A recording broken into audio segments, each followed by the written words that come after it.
کیا اگر صرف کبیرہ گناہوں سے بچا جائے تو مغفرت ہو سکتی ہے؟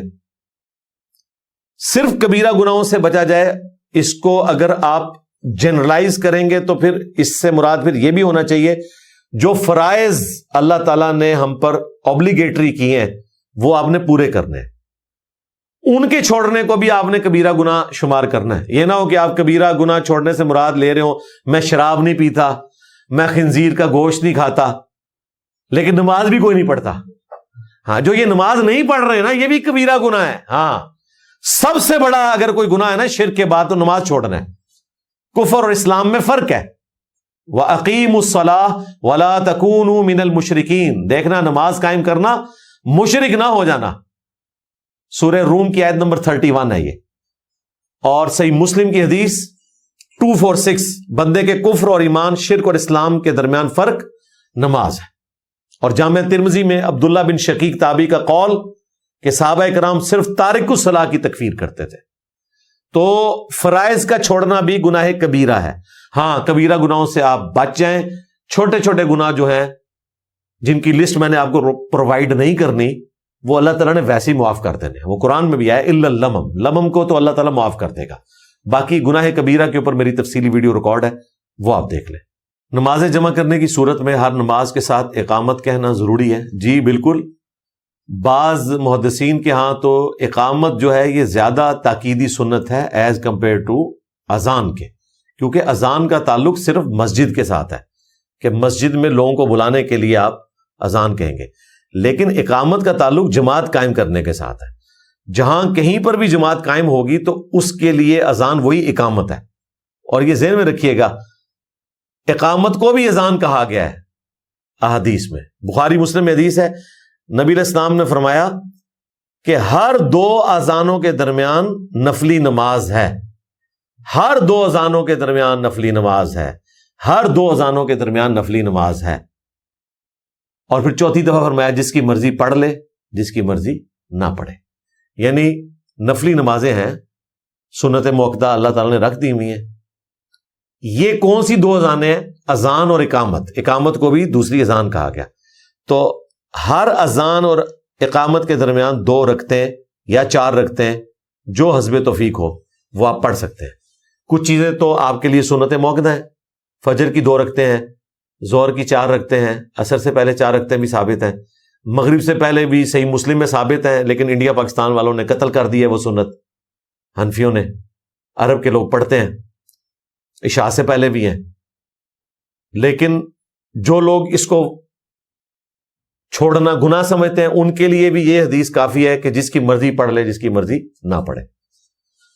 تو اذان اور اقامت ان دونوں کو ملا کے 2 اذانیں کہا گیا۔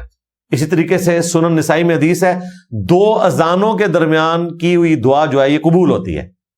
وہاں پہ بھی محدثین بتاتے ہیں کہ یہ 2 اذانوں سے مراد ہے اذان اور اقامت کے درمیان، یعنی اذان کے بعد وقفہ ہوا اور پھر اقامت ہوئی اور جماعت کھڑی ہوئی۔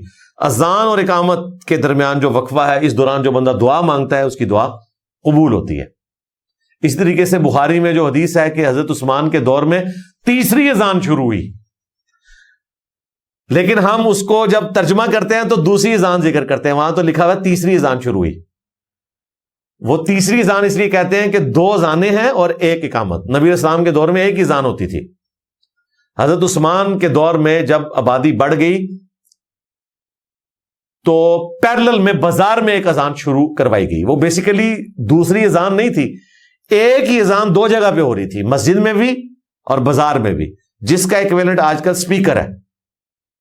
لہذا حنفیوں کا یہ کہنا کہ اہل حدیث دوسری اذان نہ دے کر خلفائے راشدین کی مخالفت کر رہے ہیں، وہ سنت کو زندہ کر رہے ہیں۔ خلفائے راشدین نے دوسری اذان نہیں شروع کروائی، سیدنا عثمان نے اسی اذان کو پیرلل میں بازار میں شروع کروایا۔ حنفیوں کو شوق ہے نا حضرت عثمان کی سنت پہ عمل کرنے کا، تو بازار میں اذان دلوایا کریں، مسجد میں ایک ہی اذان دیں۔ مسجد میں دوسری اذان دینا یہ بدعت ہے بالکل۔ اس میں ہمیں سعودی عرب کی دھونس لگانا کہ وہ دیتے ہیں، وہ بھی غلط کر رہے ہیں۔ بدعت ہی ہے، سعودیہ میں ہو یا پاکستان میں ہو، اہل حدیث کا موقع بالکل درست ہے۔ تو وہاں پر بھی بخاری میں ہے کہ تیسری اذان کا اضافہ کیا گیا، وہ بیسیکلی دوسری اذان تھی، 1 اقامت ہے۔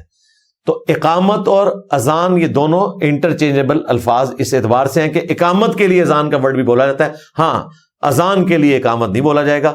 اقامت کو اذان، منی اذان تو وہ ہو جاتی ہے نا.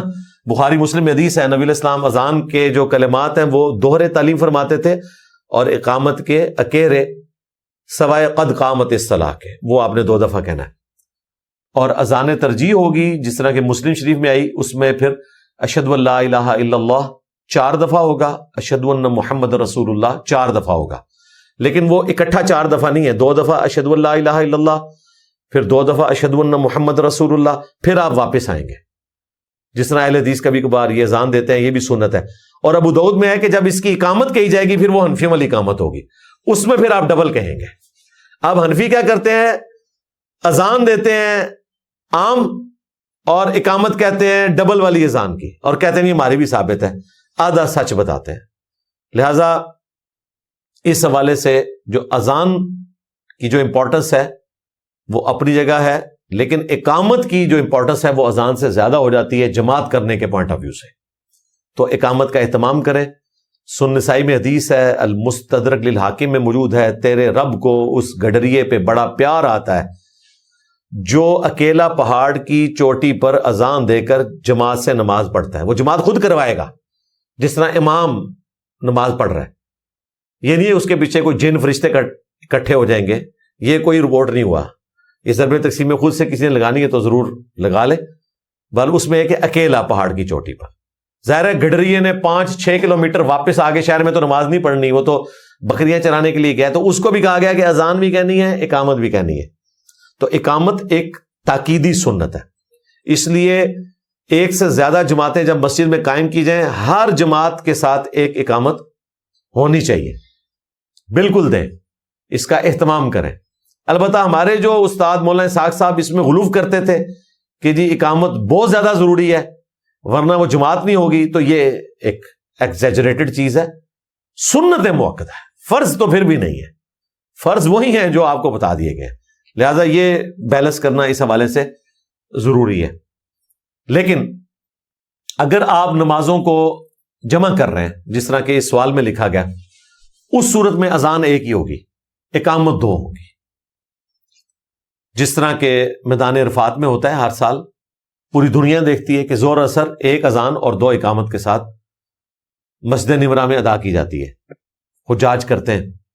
عام حالت میں بھی جب آپ نے مغرب عشاء کو جمع کرنا ہے یا ظہر اثر کو جمع کرنا ہے تو آپ نے اذان ایک دینی ہے، اقامتیں 2 ہوں گی، اور دونوں نمازوں کے درمیان کوئی نفلی نماز ادا نہیں کی جائے گی. وقفہ تھوڑا سا آپ دیں گے، اگلی اقامت ہوگی اور جماعت قائم ہو جائے گی. اگر کسی نے نوافل پڑھنے ہیں جن کو آپ سنت موقدہ بھی کہتے ہیں تو وہ پھر بعد میں پڑھے گا. ظہر اثر جمع کر رہے ہیں، ظہر کے فرض پڑھے، اسلام پھیرنے کے بعد تھوڑے سے اذکار کیے، اگلی اقامت ہوئی، اثر پڑھی، اس کے بعد آپ ظہر کی سنتیں پڑھنا چاہیں جواز کے لیے تو وہ درست ہے. اگر